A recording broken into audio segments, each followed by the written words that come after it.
उसका नाम याद रखिए, कायल रेन। 10 साल तक हंटर वर्ल्ड में उसे सबसे कमजोर अवेकेंट कहा जाता था।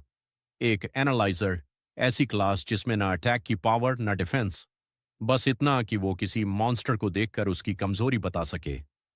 काम का हाँ, पर किसी के लिए जरूरी नहीं। 10 साल में उसने सबको गलत साबित किया।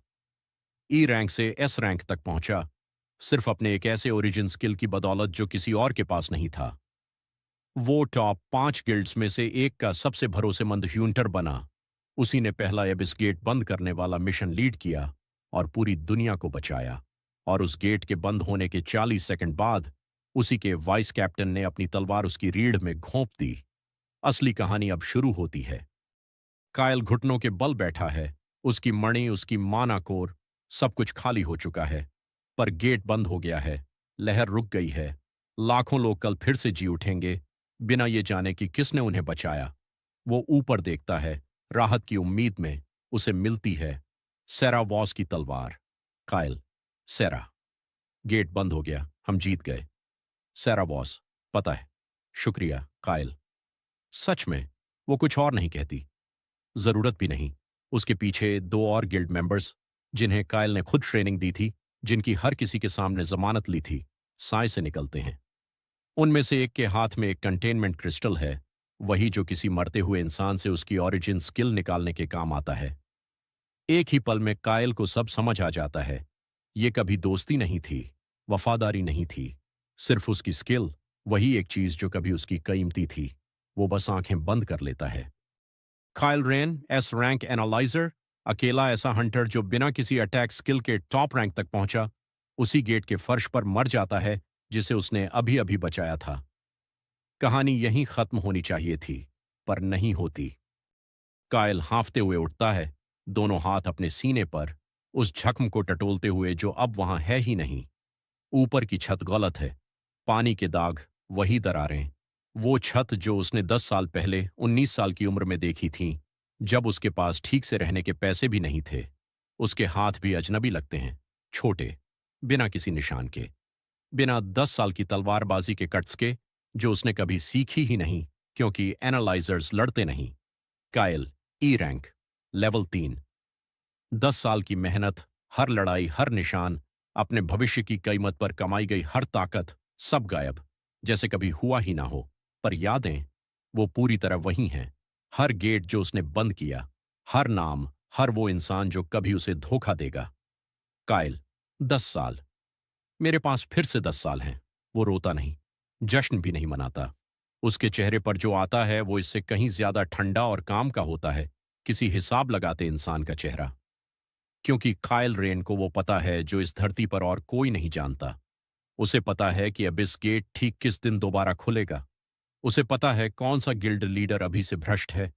उसे पता है कि आज इसी वक्त कहीं किसी एकेडमी में पढ़ रहा वो हंटर बड़ा होकर उसकी रीढ़ में तलवार घोंपेगा। और इस बार वो उस सच्चाई को हार्ड वे में सीखने का इरादा नहीं रखता। यही वो कमरा है जहां से सब कुछ पहली बार शुरू हुआ था।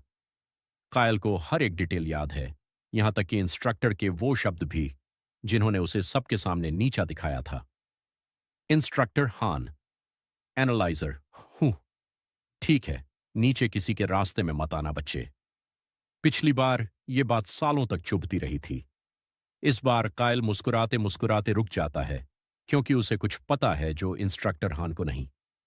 लगभग 6 साल बाद यही इंस्ट्रक्टर अपनी जान एक एनालाइजर की चेतावनी की वजह से बचाएगा।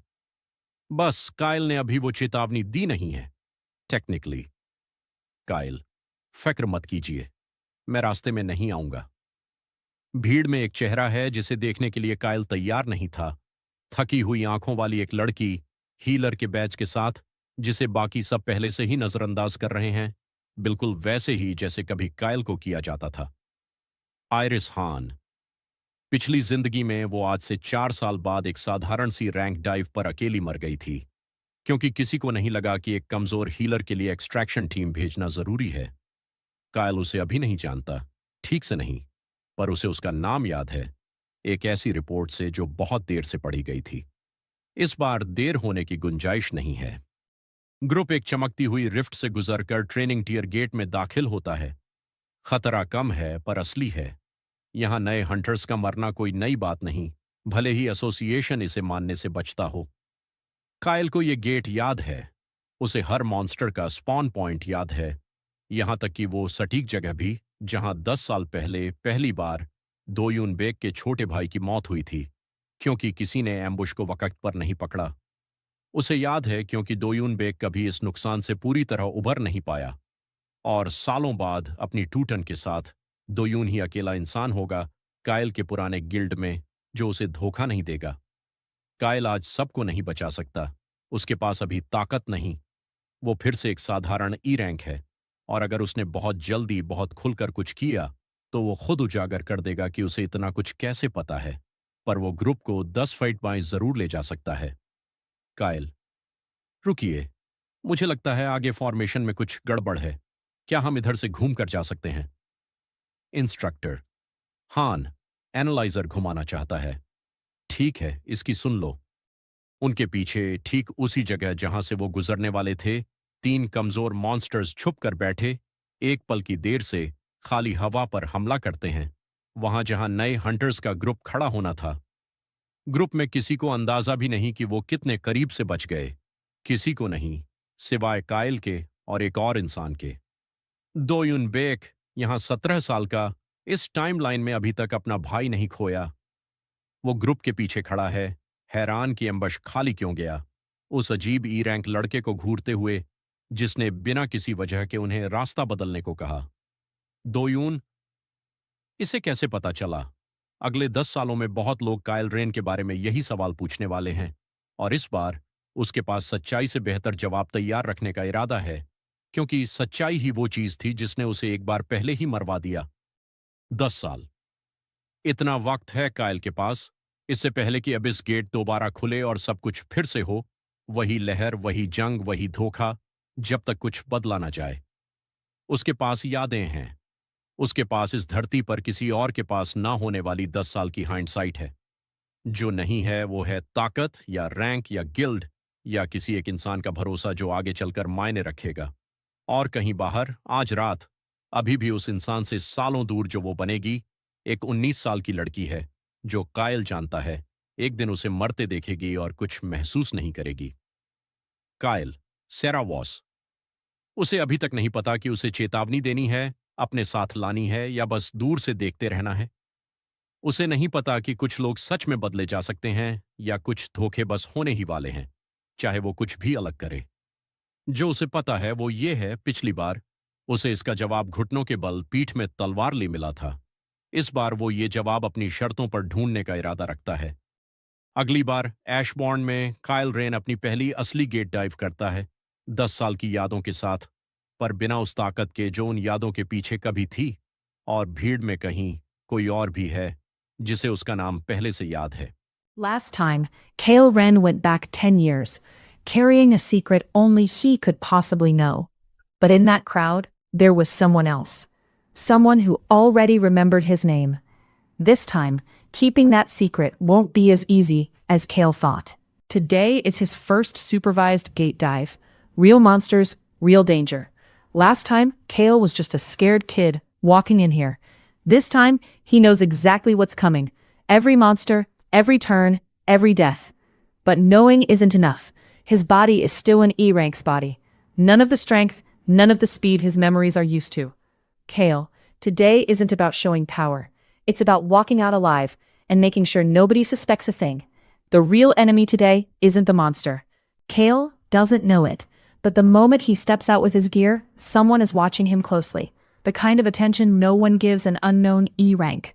That gaze lingers for a moment, then turns away, like it's waiting for something. Waiting for what? Only the person watching knows. The group enters the gate. Kale remembers every corner, every spot where someone got hurt last time, where someone died. But today, something feels off. A place that was empty before now carries a faint echo, like something exists here that shouldn't. Kale, this isn't supposed to be here. It's the first sign, small, easy to miss, that his return, his choices, have already started bending history.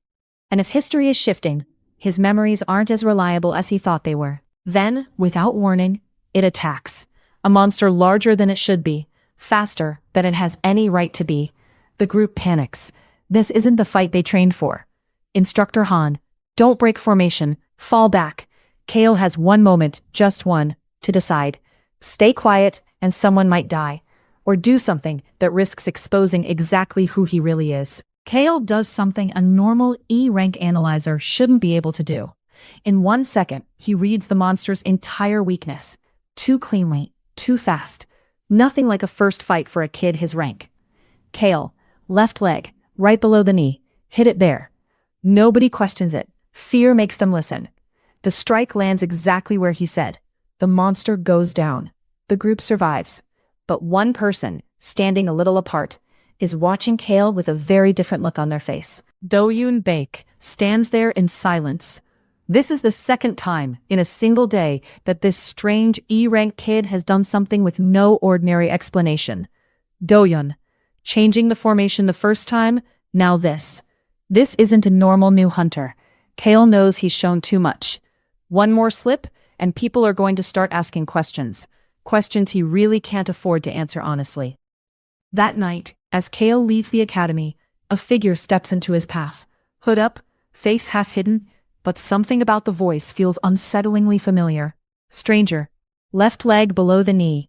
A normal analyzer doesn't guess that precisely, Kale. Kale's heart stops for a second. This stranger used his name, a name he told no one today. Kale. Who are you? Someone who once trusted the wrong people too. The stranger vanishes into the dark without another answer. Kale is left standing there, with a new question that never existed anywhere in his old memories. Is he not the only one who came back? Next time, on Ashbourne, Kale finds out exactly who this stranger is, and the answer will shake everything he thought he could trust. Someone who once trusted the wrong people too.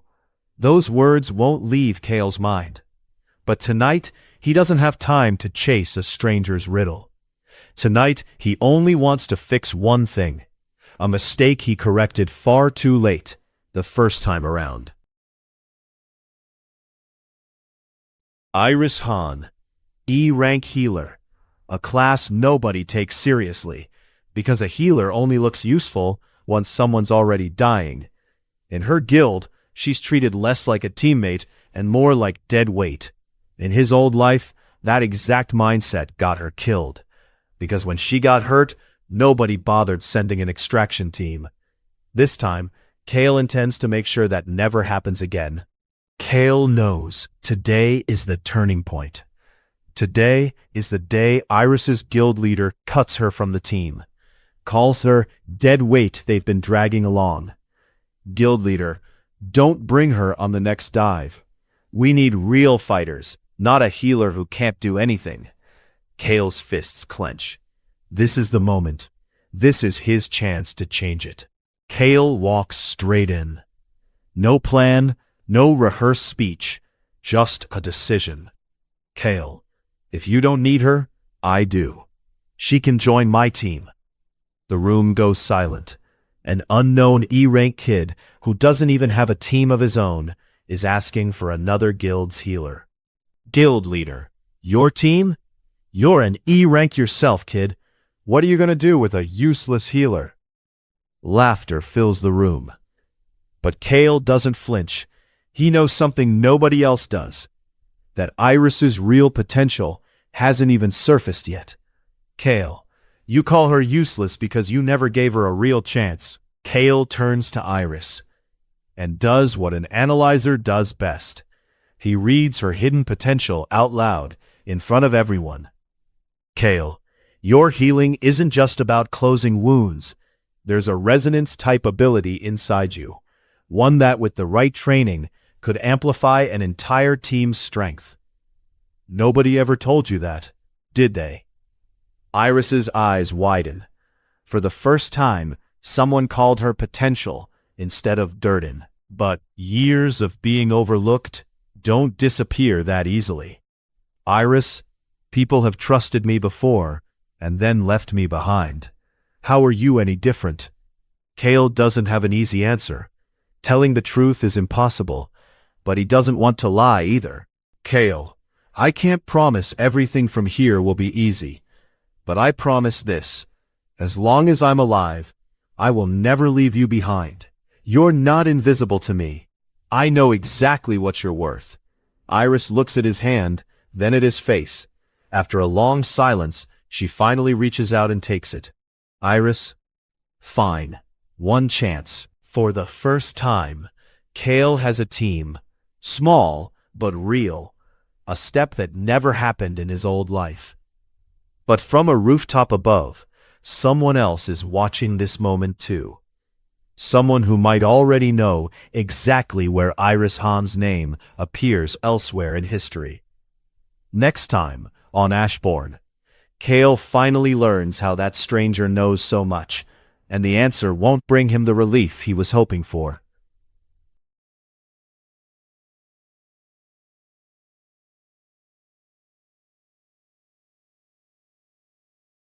कोई है जिसने भी एक बार गलत लोगों पर भरोसा किया था।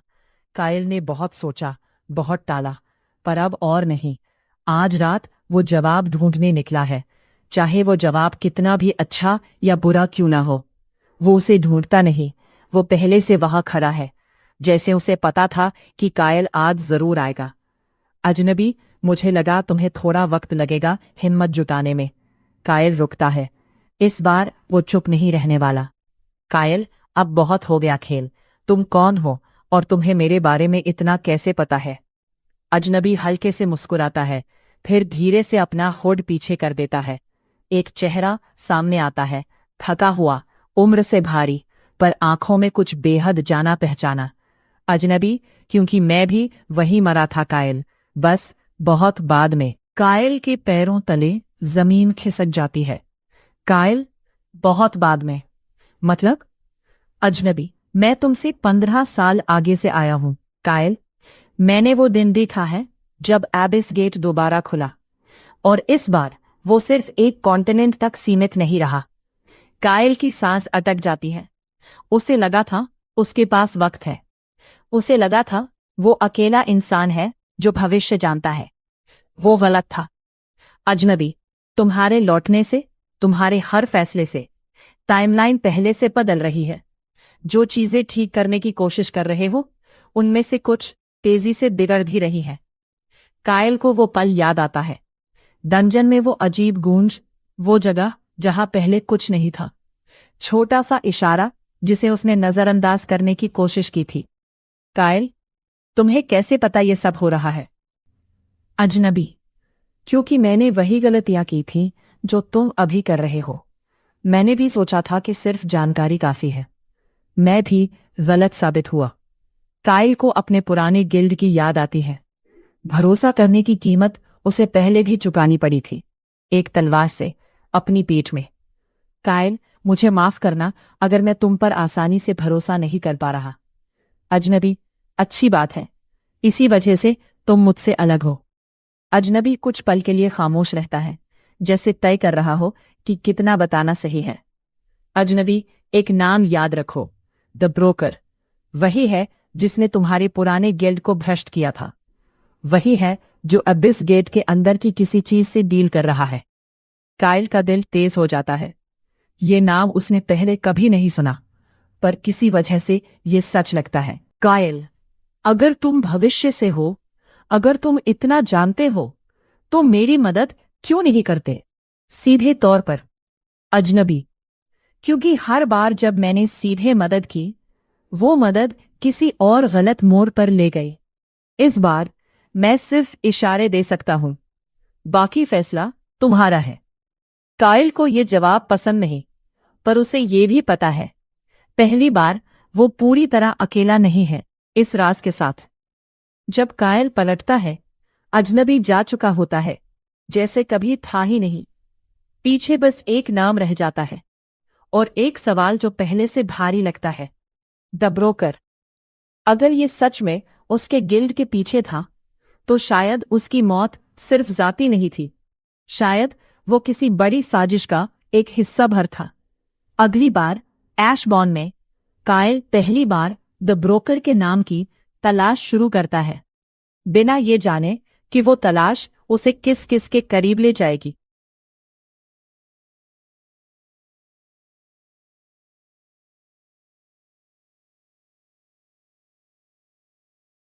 रात को जब पूरा एसोसिएशन खाली हो जाता है, दोनों अंदर घुसते हैं, हर कदम फूंक फूंक पर।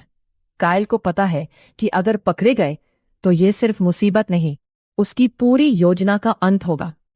दोयुन, अगर ये रिकॉर्ड्स इतने गुप्त हैं, तो शायद इसलिए क्योंकि इनमें कुछ ऐसा है जो किसी को नहीं देखना चाहिए।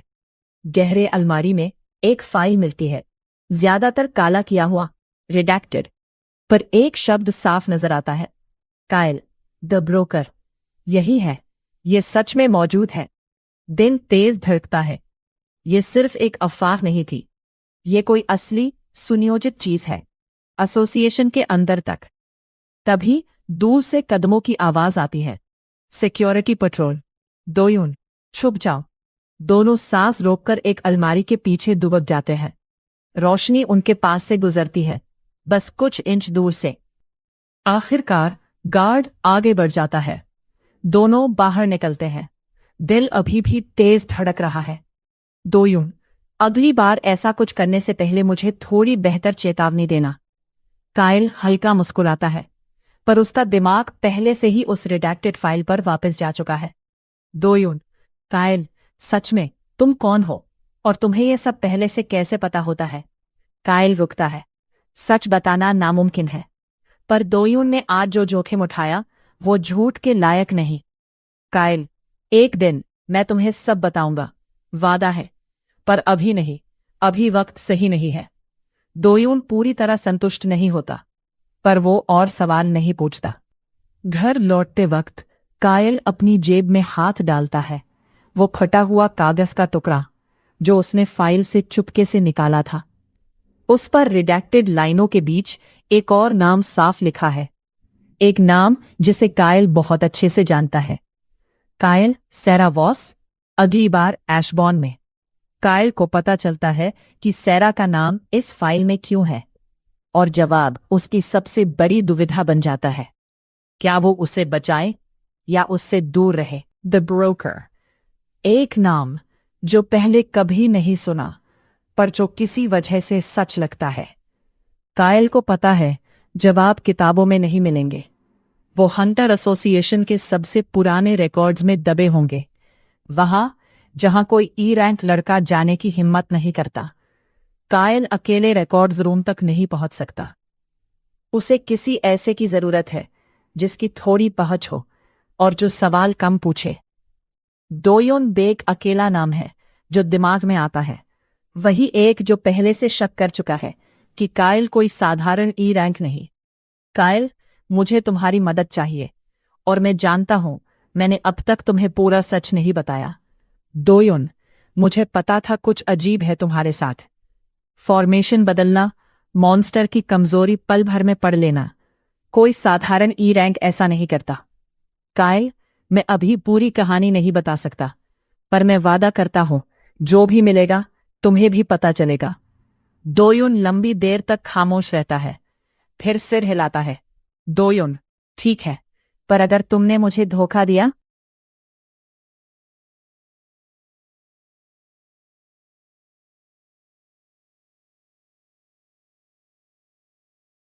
पर कायल की यादें इतनी आसानी से चुप नहीं रहती। वो पल याद आता है, वही सैरा, बिना झिझक, बिना अफसोस, उसकी पीठ में तलवार घोंपते हुए। कौन सी सैरा असली है, वो जो अभी है या वो जो बनेगी? कायल को एहसास होता है शायद ये सवाल गलत है। इंसान अच्छे या बुरे पैदा नहीं होते, कुछ उन्हें बदल देता है। कायल फैसला करता है, सीधे बात करना, बिना कुछ खोले, शायद सबसे अच्छा तरीका है। कायल, तुम्हारी स्वॉर्ड फॉर्म अच्छी है, पर तुम बाई तरफ से थोड़ा खुला रहता हो। सैरा मुड़ती है, आंखें थोड़ी सिकुड़ी हुई। किसी अनजान ई रैंक से ऐसी सलाह की उम्मीद नहीं थी। सैरा, तुम कौन हो वैसे? मैंने तुम्हें पहले कभी ट्रेनिंग ग्राउंड में नहीं देखा। कायल, बस कोई जो नोटिस करता है लोग क्या मिस कर जाते हैं। सैरा हल्का मुस्कुराती है, पर उसकी आंखों में कुछ आकलन करने वाली चमक है। ये लड़की मूर्ख नहीं, कभी नहीं थी।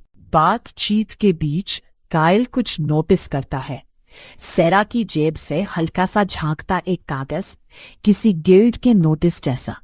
उसके चेहरे पर एक पल के लिए तनाव झलकता है, फिर छुप जाता है। सैरा, कुछ नहीं, बस पारिवारिक मसला। कायल को पता है ये झूठ है, पर वो दबाव नहीं डालता, अभी नहीं। उसी शाम कायल दूर से एक और दृश्य देखता है। एक अजनबी, साफ सुथरा, आत्मविश्वासी सैरा के पास आता है, कुछ हाथ में थमाता है। बहुत दूर से कायल शब्द नहीं सुन पाता, पर उसे कुछ और दिखता है। सैरा का चेहरा कुछ पल के लिए कमजोर पड़ता हुआ। कायल, ये वही तरीका है, यही वो शुरुआत है। कायल को एहसास होता है भ्रष्टाचार अभी शुरू भी नहीं हुआ और वो पहले से इसे होते देख रहा है। अगर वो अभी कुछ नहीं करता तो सैरा वही रास्ता चुनेगी जो उसने पिछली बार चुना था। पर अगर वो बहुत ज्यादा बोल गया तो अपना सबसे बड़ा राज भी खो सकता है। अगली बार ऐशबॉर्न में कायल को तय करना है, क्या वो सैरा को बचाने के लिए अपना सबसे बड़ा राज खोल दे, इससे पहले कि बहुत देर हो जाए। सैरा वॉस, वो नाम जिसने कायल को एक बार पीठ में तलवार दी थी, और अब उसी नाम के आगे एक और सवाल खड़ा है, क्या वो उसे बचाए या दूर रहे। कायल फैसला नहीं ले पाता, इसलिए वो सबसे सुरक्षित रास्ता चुनता है। पहले देखो फिर सोचो। वो सैरा को दूर से ऑब्जर्व करता है, उसकी ट्रेनिंग, उसका रवैया, उसके फैसले। जो वो देखता है उसे हैरान कर देता है। ये वो सैरा नहीं जिसे वो जानता था, ठंडी, बेरहम, फैसले लेने वाली। ये सैरा किसी घायल जूनियर हंटर को उठाती है, उसे हौसला देती है। अभी तक उसके अंदर कुछ नहीं बिगड़ा। कायल, शायद अभी बहुत देर नहीं हुई।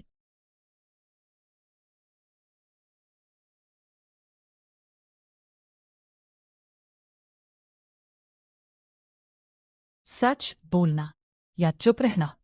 कायल के पास दोनों तरफ खतरा है, पर एक तीसरा रास्ता भी है। पूरा सच नहीं, पूरा झूठ भी नहीं, बस इतना जितना जरूरी है। कायल फिर से सैरा के पास जाता है, इस बार बिना किसी बहाने के। कायल, वो आदमी जो कल शाम तुमसे मिला था, उससे दूर रहना। सैरा के कदम रुक जाते हैं। ये कोई साधारण सलाह नहीं थी। सैरा, तुम मुझे फॉलो कर रहे थे, किस हक से।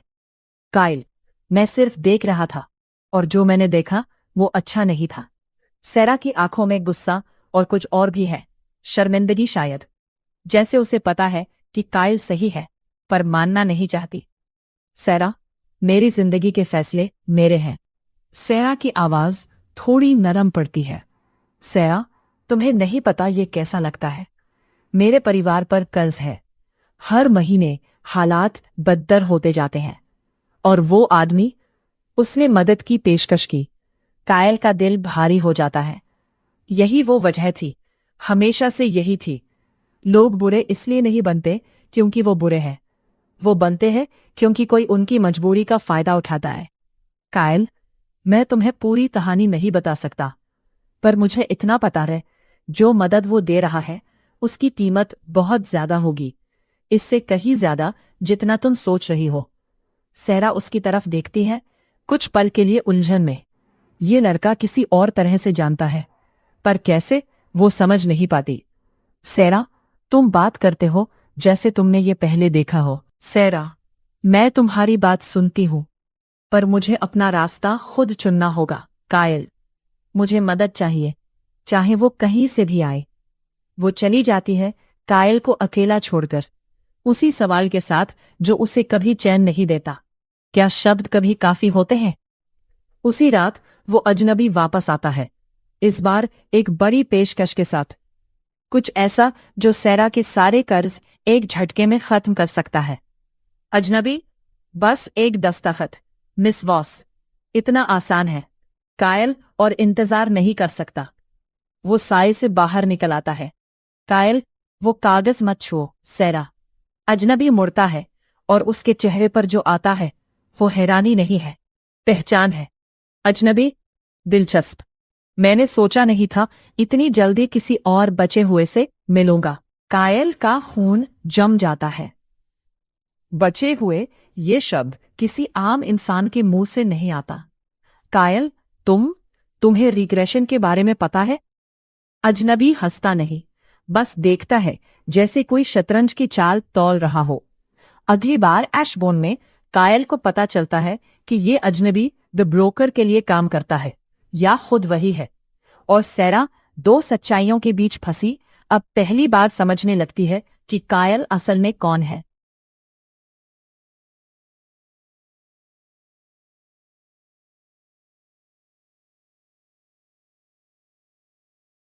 बचे हुए एक शब्द जिसने कायल की पूरी दुनिया हिला दी।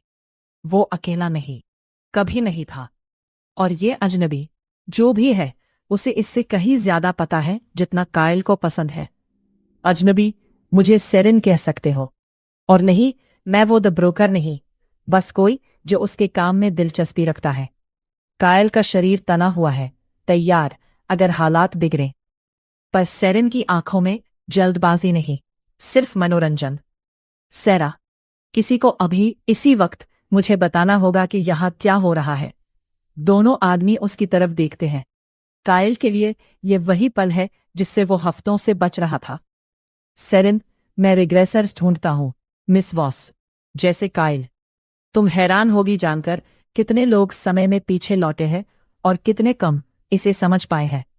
कायल का खून ठंडा हो जाता है।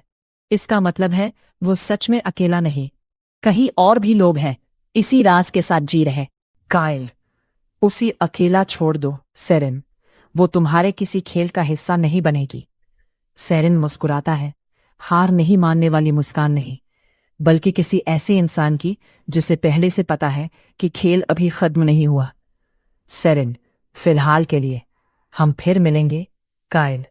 सेरिन मुड़ता है और चलता है, पर जब कायल जल्दी से उसकी स्टैट्स पढ़ने की कोशिश करता है, कुछ गलत लगता है।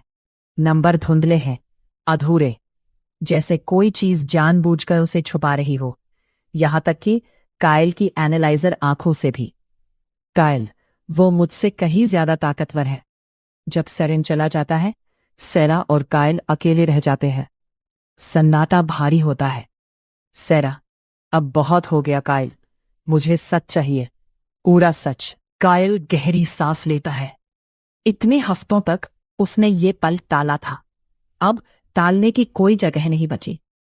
कायल, मैं भी वही मरा था सैरा, एक बार 10 साल आगे, और फिर मैं वापस आ गया। सैरा की सांस रुक जाती है। उसकी आंखों में यकीन और अविश्वास दोनों एक साथ लड़ते हैं। सैरा, अगर यह सच है तो तुम जानते हो मेरे साथ आगे क्या होता है ना? कायल जवाब नहीं देता। उसे देने की जरूरत नहीं, उसकी खामोशी ही काफी है। सैरा तुरंत भरोसा नहीं करती, शायद कभी पूरी तरह नहीं करेगी, पर पहली बार वो दूर नहीं जाती। अगली बार ऐशबॉर्न में कायल और सैरा को साथ मिलकर तय करना है कि इस नई सच्चाई का क्या करें। ठीक उसी वक्त जब सेरिन के शब्द हम फिर मिलेंगे सच साबित होने लगते हैं।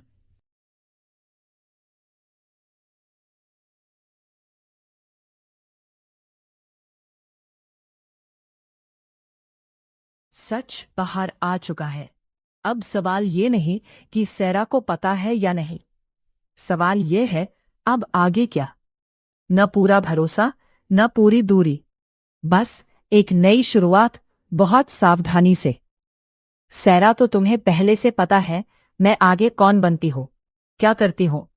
कायल, पता था, जो तुम बनी थी वो तुम नहीं, वो एक मजबूरी और एक गलत मौके का नतीजा थी। सैरा चुप रहती है, ये बात पचाने की कोशिश करते हुए। जानना कि तुम्हारा भविष्य पहले से लिखा जा चुका था, आसान एहसास नहीं। कायल, ये राज सिर्फ हमारे बीच रहेगा। अगर सेरिन जैसे लोगों को पता चला कि तुम जानती हो, तुम भी निशाने पर आ जाओगे। सैरा, मैं बच्ची नहीं हूं कायल, मैं खतरा समझती हूं।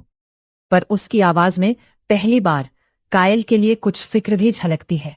अगले कुछ दिन कुछ बदलता है। सैरा और कायल साथ ट्रेनिंग करते हैं, इस बार बिना छुपाव के। कायल अब खुलकर अपनी एनालिसिस स्किल्स दिखाता है। सेरा उसकी सलाह को गंभीरता से लेती है। पहली बार एक असली टीम जैसा एहसास होता है। फिर बिना किसी चेतावनी के आसमान में एक दरार दिखती है, छोटी पर गलत, किसी नॉर्मल गेट जैसी नहीं। कायल, ये समय से पहले है। ये यहां नहीं होना चाहिए था। सेरेन के शब्द याद आते हैं, हम फिर मिलेंगे। शायद ये वही शुरुआत है। एसोसिएशन की तरफ से तुरंत बुलावा आता है। एक अनियमित गेट एनॉमली बिना किसी वार्निंग के खुल गई है। काइन और सेरा बिना सोचे साथ निकल पड़ते हैं। इस बार कोई छुपाव नहीं, कोई आधा सच नहीं। अंदर एक विशालकाय मॉन्स्टर उनका इंतजार कर रहा है। ऐसा कुछ जो उसकी रैंक के हिसाब से बिल्कुल गलत लगता है। कायल, दाईं तरफ, उसकी असली कमजोरी वहां है। सेरा बिना झिझक हमला करती है।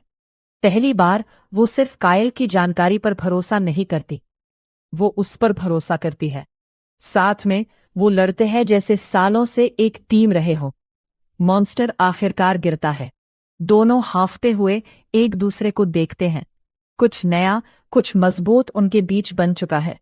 सेरा, ठीक है, मानती हूं, ये टीम वर्क बुरा नहीं था। पर कायल की नजर कहीं और जाती है। मॉन्स्टर के गिरने की जगह जमीन पर उकेरा हुआ एक अजीब निशान। वो निशान, एक सिंबल जो कायल ने पहले सिर्फ एक जगह देखा था, उस रिडैक्टेड फाइल में, द ब्रोकर के नाम के ठीक बगल में। कायल, ये कोई इत्तेफाक नहीं, ये एक संदेश है। दूर एक छत पर एक जाना पहचाना साया खड़ा देखता है, हल्के से मुस्कुराते हुए।